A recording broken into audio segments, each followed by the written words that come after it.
Welcome to the channel.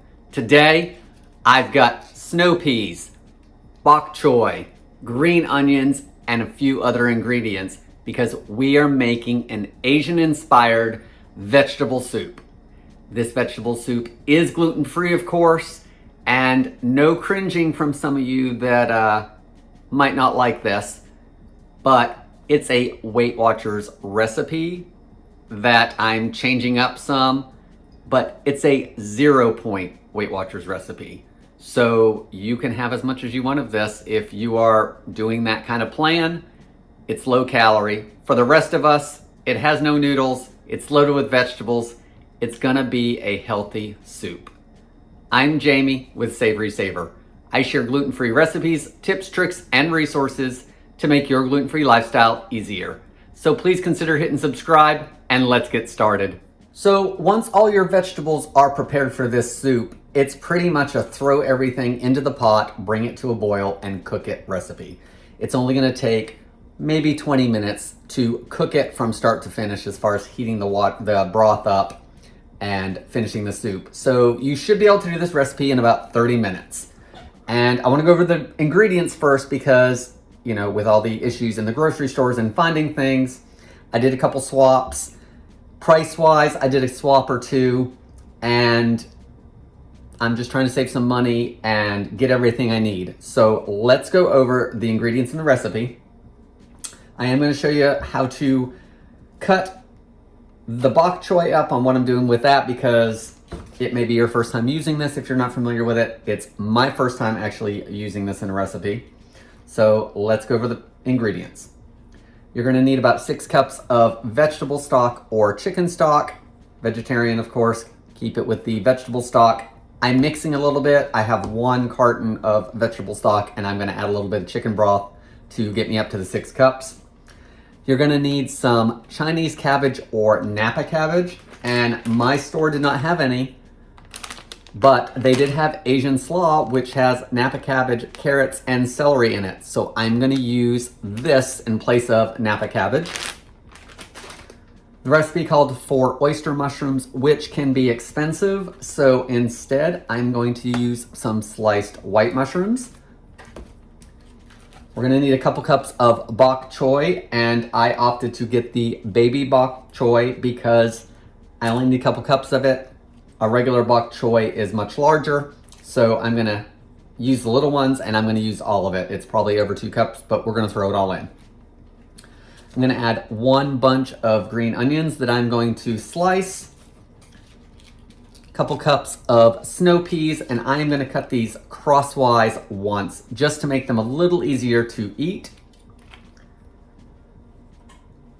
We're gonna need some bell pepper, about a half to a whole bell pepper, whatever you wanna use. I'm using yellow today because I have it in the fridge.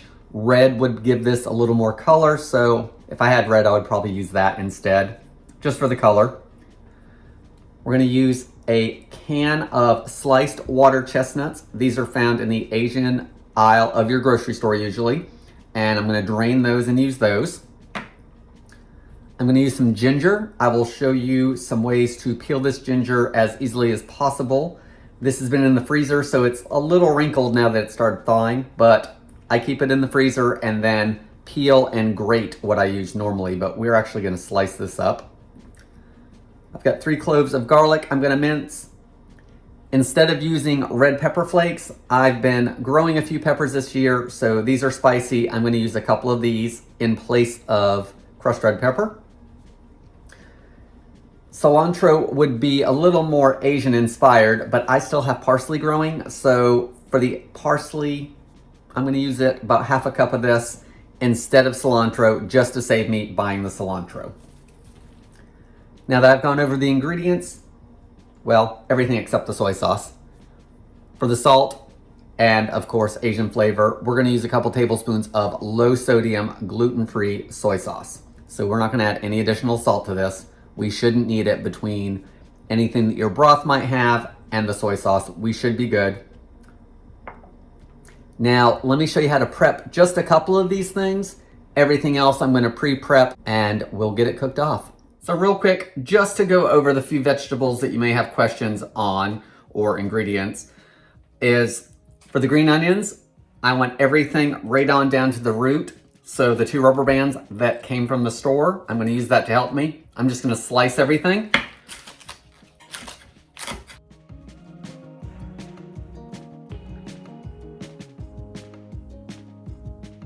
So there are my green onions. Let's see if I have enough room to do everything on the board without having to move it.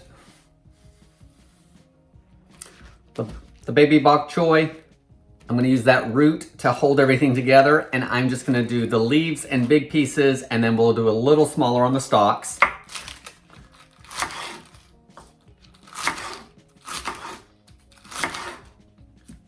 And I think we're gonna put these leaves off to the side because I think I'm gonna add those towards the end because they should not take as long to cook.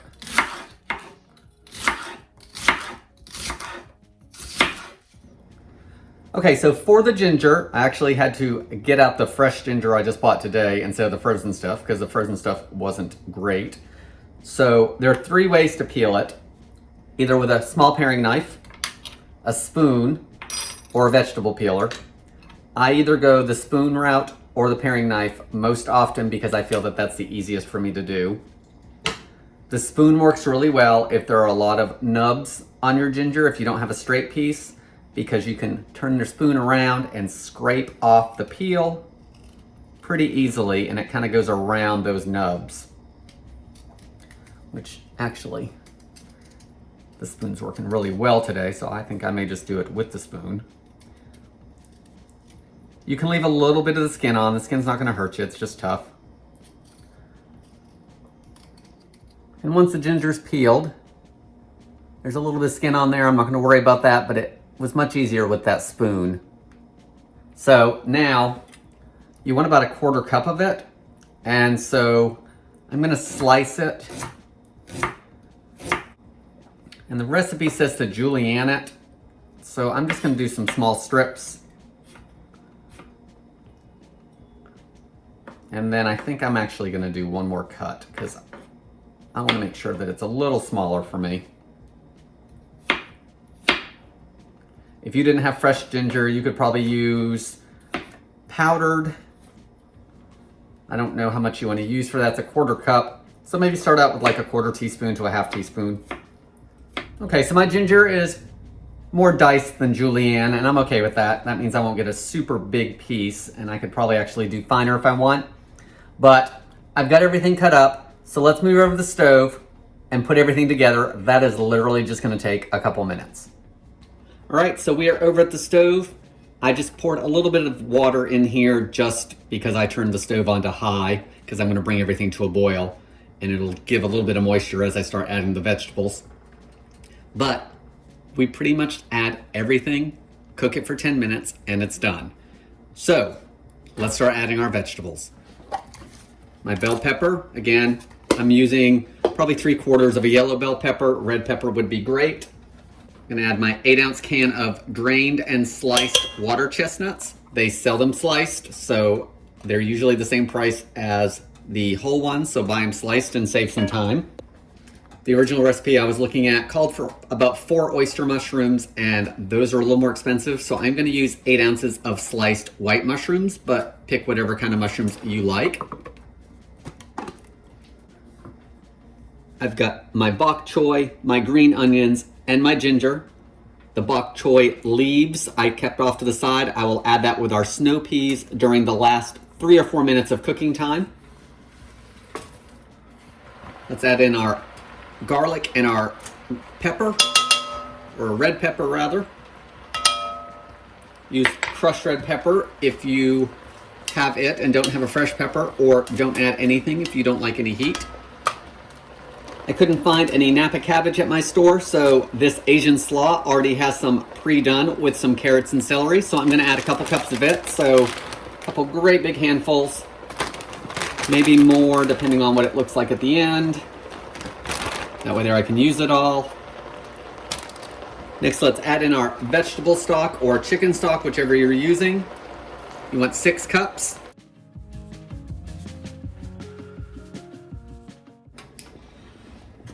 Give everything a stir. This is going to be a very hearty soup, and there's going to be hardly any calories in it, which is wonderful. I think I'm gonna add the rest of that slaw, even though it's another cup or so of it. Okay, all our vegetables are in except for the few snow peas that we left out. We'll add those towards the end. We'll add our parsley to the end. Soy sauce we will add at the very end as well. So I'm going to cover this up. Once it comes to a boil, I'm going to reduce it down to low, medium, low, let it simmer for about 6 minutes or so, and then we'll toss in our snow peas. So our soup's been cooking for about 6 minutes or so. I'm going to take the lid off and add our snow peas and the leaves to our bok choy. So let's add even more healthy things to this. Stir it all in. Put the lid back on. Leave it slightly ajar and go for another 4 to 5 minutes, and then we will stir in our parsley or cilantro if you're using that, as well as our soy sauce. Okay, it's been about another 5 minutes, so let's add our final 2 items to this. Everything's nice and hot, so I'm going to stir in my parsley.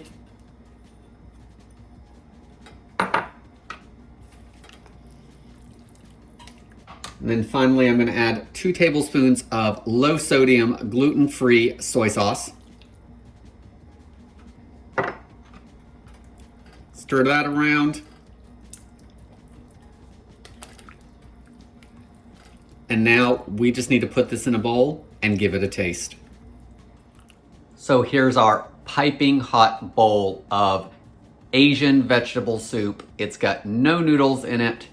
It's a Weight Watchers 0 point recipe, so if you're concerned about that, you have a soup recipe with no points for your day, loaded with healthy vegetables like bok choy and Napa cabbage and green onions and mushrooms.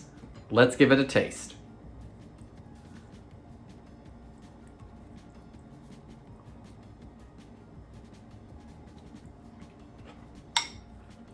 Lots of vegetables, a little bit of kick from the ginger and the hot peppers that I used, a little bit of crunch left in the bok choy, and of course those water chestnuts.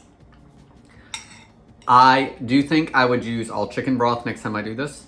I prefer chicken broth taste-wise, but if you want it vegetarian, by all means, use all vegetable broth. I also, if I was making it and having people over, I think I would use a red bell pepper instead of the yellow, just for a little bit of extra color. In any case, it's very good. It's loaded with vegetables, which is going to be a good lunch for me or a light dinner for you, you know, whatever you want to do with it. Guys, that's all I have for today. I hope you give this recipe a try. Please leave me any comments below, and I hope to see you on the next video.